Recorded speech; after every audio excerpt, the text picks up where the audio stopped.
I'm Abigail Galvan. Welcome to EWTN Pro-Life Weekly. I think just hold on to hope, because there's always hope. Even in the darkest times when everything seems so scary. Blessed with a little girl. The stories of hope and prayer for premature babies as advances in technology help them thrive. I would tell them, don't be scared, don't be ashamed of where you come from. Nobody is perfect. Everybody needs help, no matter what the situation is. Testimonies from the nation's capital of mothers finding themselves in need, how one pregnancy center is serving them, especially during the Christmas season. We really love the pro-life message. It really, it's the center of the mission at each one of our schools. How some Catholic schools are keeping the pro-life message in the classroom.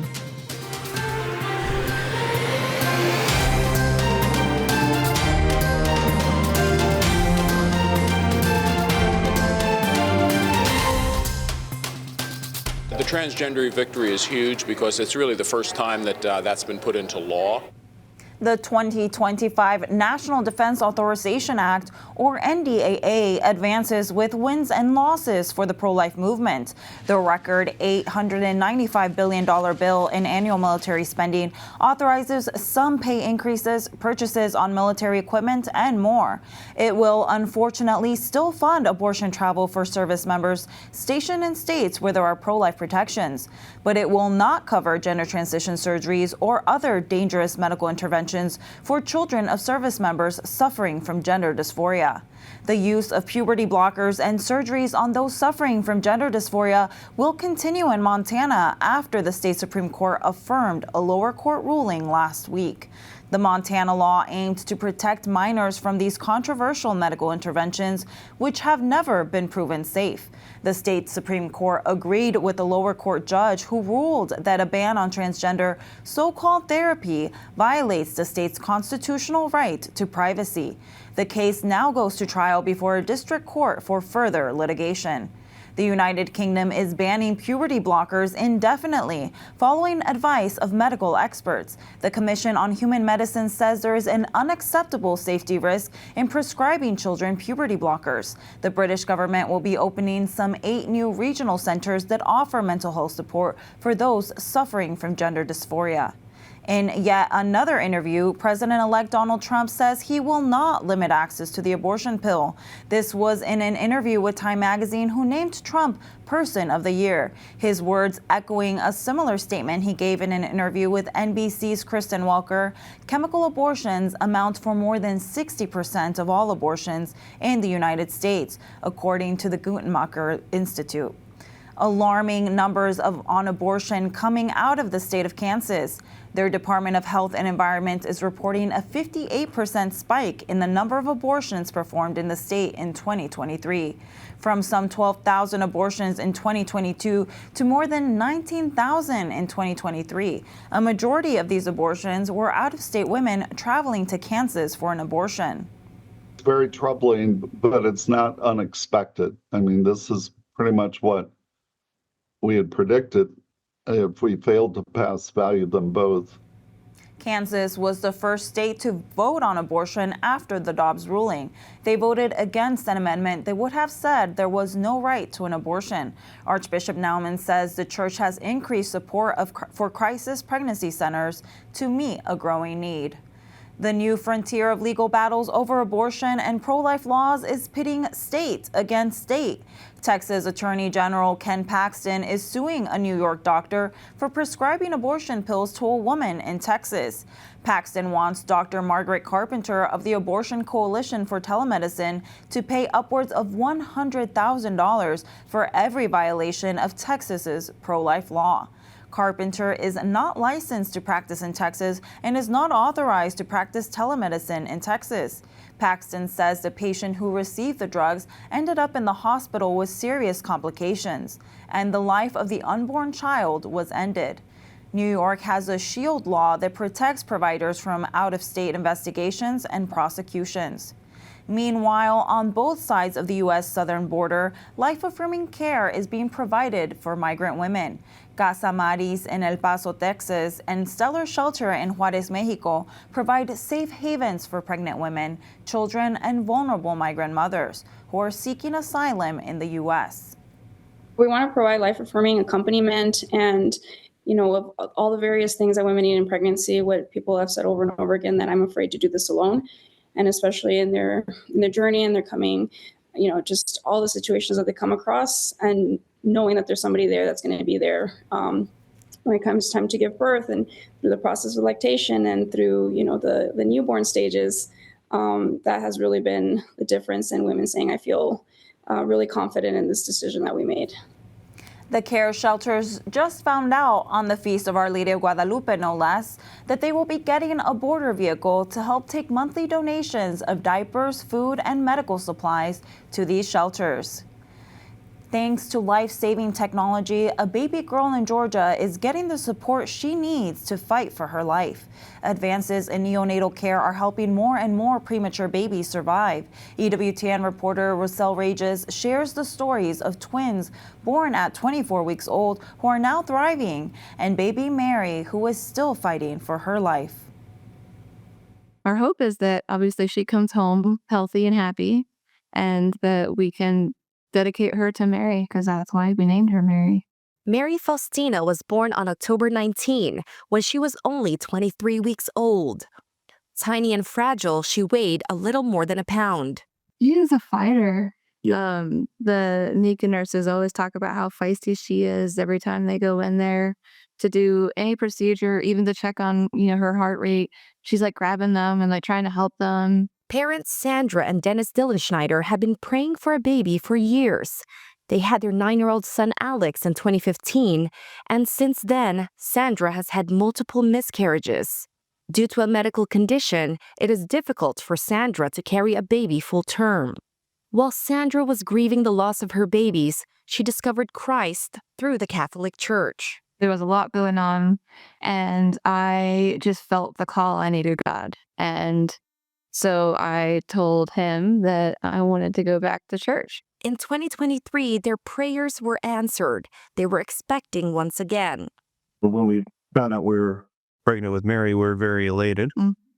And it was a wonderful pregnancy. Absolutely. And then at 19 weeks, your water broke too early. And Sandy was admitted to the hospital you were there for about 4 weeks. Yeah, at least a month. Yeah. And then Mary came because there was no stopping it at that point.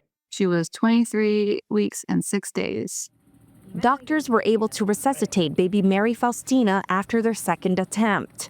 Since then, she has been in the Neonatal Intensive Care Unit, or NICU, in a hospital in Georgia, fighting for her life, while her parents and big brother continue to pray for her. When babies like Mary Faustina are born at 23 weeks, almost every organ is immature, with the lungs and the brain being among the systems most at risk.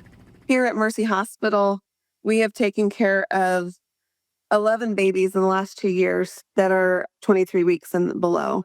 Dr. Amy Yen, a neonatologist at Mercy Hospital, explains that 1 week of gestation, or the process of a baby's development while inside the mother's womb, significantly affects the baby's odds of survival. Every week makes a big difference if you can stay pregnant, as far as the complications with their infant. A baby born at 22 weeks has different survival and comorbidity problems than a 23-weeker or 24 weeks. So seeking that prenatal care is very important to try to prolong your pregnancy as best as possible, and also to get those antenatal steroids in and other measures to try to give the babies the best chance of a good outcome. Advances in medicine and technology throughout the years have helped some premature babies survive and overcome health challenges. According to a new study conducted by a University of Rochester Medical Center researcher, the survival rates of extremely preterm babies has increased significantly in the past decade. Survival among actively treated infants was 30% at 22 weeks and 55.8% at 23 weeks. When I was in fellowship, 24 weeks was kind of the limit, maybe 23 weeks. But those numbers are decreasing, and 22 weeks is now more of the limit of viability than what it was even 15 years ago. So there's a better chance of a good outcome. Meet 19-year-old twins Nora and Conley Rohal. Walking miracles, as their mother Anne calls them. Both were born at 24 weeks, back when the medical community believed that a baby born before 26 weeks of gestation was unlikely to survive. Conley was 1 pound and 1 ounce, and Nora was 1 pound and 5 ounces.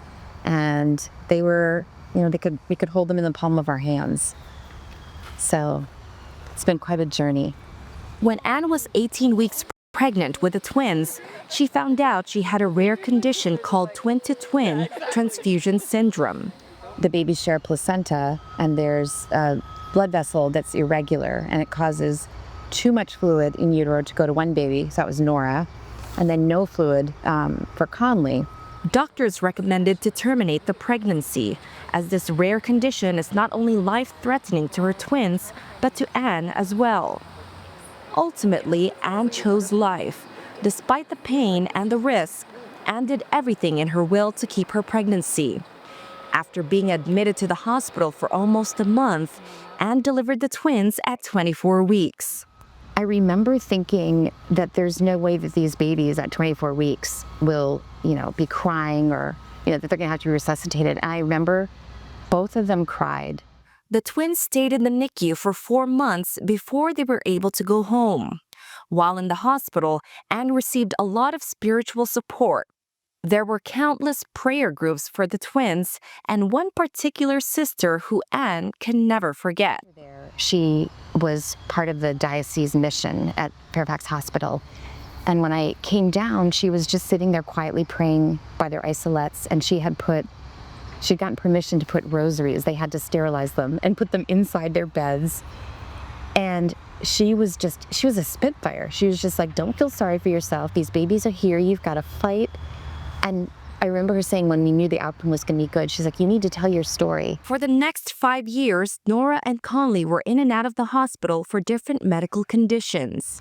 I remember saying, I'm not afraid of disability, and I don't want, that's not a reason to me to talk about quality of life. They're here and they were fighting. Now, at 19 years old, both have recently graduated from high school and are attending college. It's their story, but they're so humble. They don't feel sorry for themselves, right? They're just like, yeah, let's get over that story. Conley and I, we love each other very, very much, but we've gone through stages where we quarrel and sometimes we don't get along, but then some days we're just the best of friends. For both mothers, Sandra and Anne, their faith was a beacon of light through their darkest times. And then I look at them and I just think, what if somebody hadn't had the advice or the guidance or the support spiritually that I had? We know that even though these awful things had happened to us and we go through these trials, we know that God can turn something good out of it. Yes. Rosal Regis, EWTN, Pro-Life Weekly. Through her experience with the twins, Anne, who is also a healthcare attorney, continues to advocate for patients. Sandra and her husband started a grief support group ministry at their parish in Lithia Springs, Georgia. Advent is a time of waiting for the birth of Christ, and for some women, it's also a time of waiting for the birth of their own child, at times unexpected. We visited a pregnancy center on the Capitol Hill to see how they support moms in need during the Christmas season. Let's take a look. Hi, this is Janet Durig from the Capitol Hill Pregnancy Center. The mothers that come to the Capitol Hill Pregnancy Center face a similar situation our Blessed Mother faced, an unexpected pregnancy. But just as the Lord provided for Mother Mary, the center provides for women in need. Our mission is we always want to be a safe place for a woman to come who is experiencing an unexpected pregnancy. To achieve that goal, the Capitol Hill Pregnancy Center offers families counseling, pregnancy tests, educational classes, and at this time of year, even Christmas presents. People are very gracious around the Christmas season. They bring joy to this place, I think, as much as we like to share the joy, they also bring joy to this place. This year, the center teamed up with a local church on Capitol Hill to create a Christmas market, where more than 10 underprivileged families came to do their holiday shopping for not only their children, but also themselves. We know that that's as the mother's heart. She really wants to make Christmas special for her kids, but we also want to bless her in return. So she'll get to pick out gifts for her children, just a whole lot of Christmas fun to be able to just make Christmas a magical time for these families. They're really, really helpful. Even if you don't need stuff right then and there for the baby, they also give stuff for the moms too, like maternity clothes. The Capitol Hill Pregnancy Center's work is not just during the Christmas season.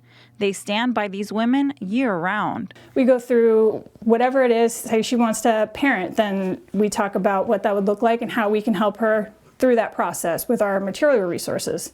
And then I talk about the parenting classes that we also offer. And yeah, different ways that we can help financially and emotionally, any way that we can help. We try to help. These are just a few of the resources the counselors at the Pregnancy Center offer their clients when they come in for an appointment.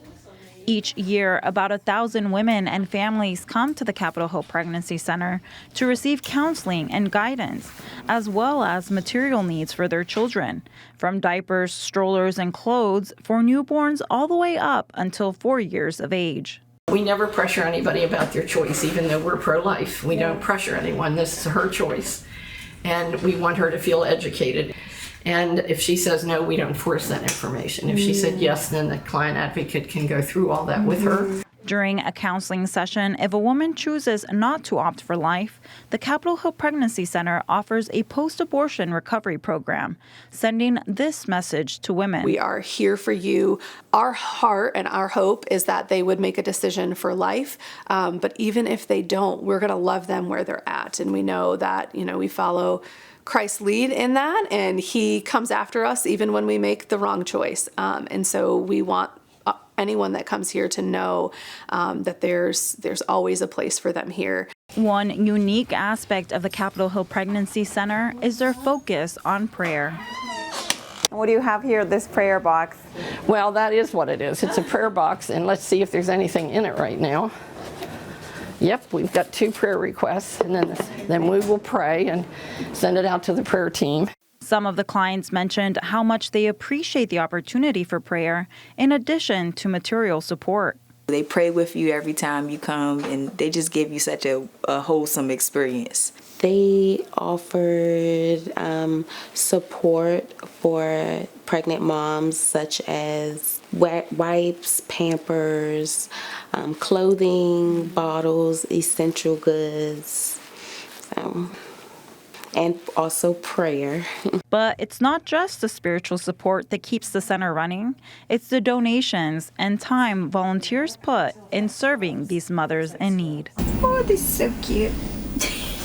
One of the things that I think makes this this place really unique and special, again, is all the different people that are involved, from our donors that give monthly and support this place, to our volunteers. We have volunteers that help in all areas of our ministry. An increasing demographic is Spanish-speaking, and one Spanish-speaking volunteer is happy for the opportunity to help them. I have a heart for the people that are Spanish-speaking, and I know that there's lots going on in their lives, and so for me to be able to come here and serve them is an opportunity that I appreciate. During the Christmas season and all year, the Capitol Hill Pregnancy Center seeks to serve Christ in these women who find themselves unable to provide for their children. I really feel like this is a picture of the body of Christ, of people coming together, no matter the denomination or church that they go to, but just under the name of Christ, that we can serve and love people well is really beautiful. To learn more about their services and to support the Capitol Hill Pregnancy Center, visit capitolhillpregnancycenter.org. Coming up, combating the secular message on abortion in the classroom. We speak with the Dominican Sisters of St. Cecilia about how they tackle pro-life issues in their schools. We'll be right back.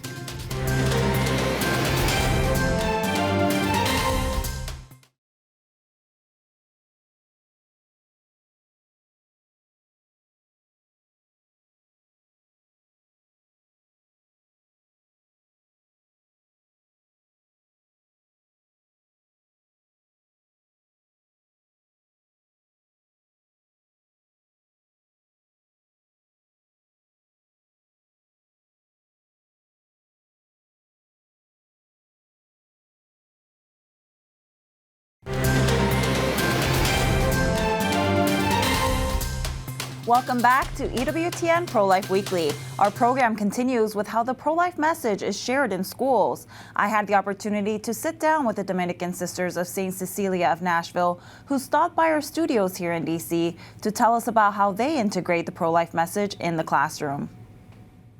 Sisters, thank you so much for being here with us today at the studio. So I just kind of wanted to ask you guys, how do you integrate the pro-life witness in your schools? So in our schools, we certainly are integrating that pro-life witness in lots of different ways. We're Dominican Sisters of St. Cecilia, so for us it's really important integrating both the mind and the heart, that we see faith and reason as a true unity. And so we want to help our students to know the truth, and so we talk about all the issues that are under the umbrella of the pro-life movement. But equally important, I think, is helping our students to have a heart for the people who are the faces behind this issue. Amen. And so we bring in, in a lot of the high schools where we teach, we have guest speakers as varied as a young woman who may be suffering trauma after an abortion, or perhaps a young woman who made the choice to keep her baby. Maybe all kinds of different things. One time we had a speaker who herself had survived an abortion and really felt that her life was a gift from Almighty God. So I think when our students can see the face, right, of the pro-life issue, and certainly we take our students to the March for Life in Washington from so many of the schools in which we teach. We also are often involved with pro-life marches and rallies on the state level. In Houston, Texas, there is a student-led initiative in the city of Houston. Our students don't organize it, but it's called the Survivors March, and some of the students participate in that, just to really, that they recognize their life as a gift, and they want to celebrate and thank God for that, and also witness to that in the larger culture. Yeah. And so have you found that this younger generation is more or less receptive to the pro-life message than prior ones? I think overall we find actually more receptive. Now certainly there's some pushback, certainly there's some difficulties, but overall I think that the young people trust us to tell them the truth, and the truth itself of course has that appeal and is beautiful, and so when it's presented in a way that you can sort of respects you, there definitely, there's a hunger. I think in the darkness, the light shines brighter. I know in a lot of our high schools, we focus as well on philosophy or bioethics to really show students in a very calm, very reasonable, critical thinking kind of way, the beauty, the dignity of the human person, and what it makes sense, how to treat a person, and what it does not make sense, how to treat a human person. And we've had a lot of success with that, and lives changed, really. That's incredible. Yeah. Now, nonprofits like Life Action and the John Paul II Life Center have developed curriculums to show you a glimpse inside the womb. Have you guys used these resources, or do you use your own? We use any good resources that we can find. So some of our sisters have used some of the resources of which you're speaking.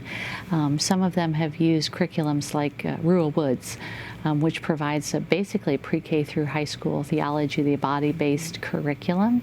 One of our sisters had mentioned that she shows this beautiful video that shows the stages of human development, life in the womb, and in the background is classical music playing. So this whole idea of the beauty and the miracle of human life, and she said her students always respond so positively to that. I also think the advances in technology, the availability of ultrasounds and MRIs that really help students to see what that little life in utero looks like, and how the beautiful development that God has planned from all eternity for this immortal soul, and to be able to see that, to see pictures of it, or to see little models, 3D models in the classroom. And now, so how has the shift in culture, mainly increasing secularization, the rise in divorce, attacks on the family unit, impacted how you guys create a Catholic environment in your schools? I think it's important, and we talked about this, that a Catholic school, it's always been important, is a real climate of a family, and that's, I think, just even more important than it's ever been. And so our schools really are that, and the Church asks for that climate in Catholic schools, where students feel known and wanted and loved, and from the moment they come. And so that's super important. And I know, Sister, we talked also about all the different ways that our sisters reach out to families through retreats, through different curriculum that we've developed, our Virtues and Practice curriculum, and just any way we can to serve the family and to serve the parents. Yes. And those attacks on the family, I think they're real. And we recognize that sometimes students come to us bearing the wounds of a broken family, for example, or perhaps not feeling loved, even though their family has given them every material thing. And the church documents always speak about Catholic schools having a home-like environment and being a place of welcome. And as Sister mentioned, that really is what we are seeking for our students, that when they walk in the doors of the Catholic school, they really are sensing a place, a haven, a place of where they are going to be known and loved, where their unique, unrepeatable gifts are going to be noticed and celebrated. And that in itself, I think, is perhaps the greatest pro-life message that we can give. And when we talk about pro-life, it's hard not to talk about, I just think one of the best parts of Catholic education is that we are more and more inviting in students with intellectual disabilities. And I know in some of our schools we have an options program in our high schools where we have students with intellectual disabilities, and I can tell you from firsthand experience, they are the hugest part of our pro-life culture. You watch the students, be peer mentors, decide to go into serving them, go into special ed as their vocation. Just the light and the beauty that those students are to the other students, and they catch that light and that beauty and that pro-life. And I think that's, spreading through Catholic education more and more, where you're able to do that, and it's just so wonderful. Well, thank you both so much for joining us today. Thank you, Abby. And for your witness and your yes to the Lord. Thank you. Thank you. That does it for this edition of EWTN Pro-Life Weekly. Sign up for our newsletter, The Pro-Life Polls, EWTN.com/pro-life. Remember, life is a gift. Your life is a gift.